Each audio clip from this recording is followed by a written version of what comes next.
ఇండియాకి కోహినూర్ డైమండ్ మళ్ళీ రాబోతుందా? రీసెంట్గా యూకేలో ఉండే secretary of state for culture head అయిన Lisa Nandy India and UK మధ్యలో హిస్టారికల్ ఆర్టిఫెక్ట్స్ గురించి చర్చలు నడుస్తున్నాయని చెప్పింది. దీంట్లో ఆమె మెయిన్గా మన డైమండ్ అయిన కోహినూర్ గురించి మెన్షన్ చేస్తూ మాట్లాడింది. అండ్ కోహినూర్ని ఇండియాలోకి తేవాలని చెప్పేసి మన వాళ్ళు ఎన్నేళ్ళ నుంచి ట్రై చేస్తున్నారో మనం చెప్పనవసరం లేదు.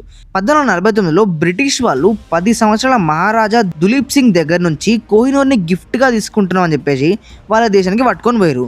అప్పటి నుంచి ఇది వాళ్ళ క్రౌన్ లోపలనే ఉండిపోయింది. ప్రజెంట్ దీన్ని యూకేలో ఉండే టవర్ ఆఫ్ లండన్లో పెట్టారు. కానీ ఇండియా కోహినూర్ డైమండ్ని యూకే లోపల నుంచి మన దేశానికి తేవాలని చెప్పేసి మన మినిస్ట్రీ ఆఫ్ హోమ్ అఫైర్స్ వాళ్ళు కోహినూర్ని ఇండియాకి తేయడానికి చాలాసార్లు ప్రయత్నాలు చేశారు. బట్ ఇప్పుడు ఫైనల్గా యూకే వాళ్ళు కోహినూర్ డైమండ్ని ఇండియాతో షేర్ చేస్తామని చెప్పేసి చెప్తున్నారు.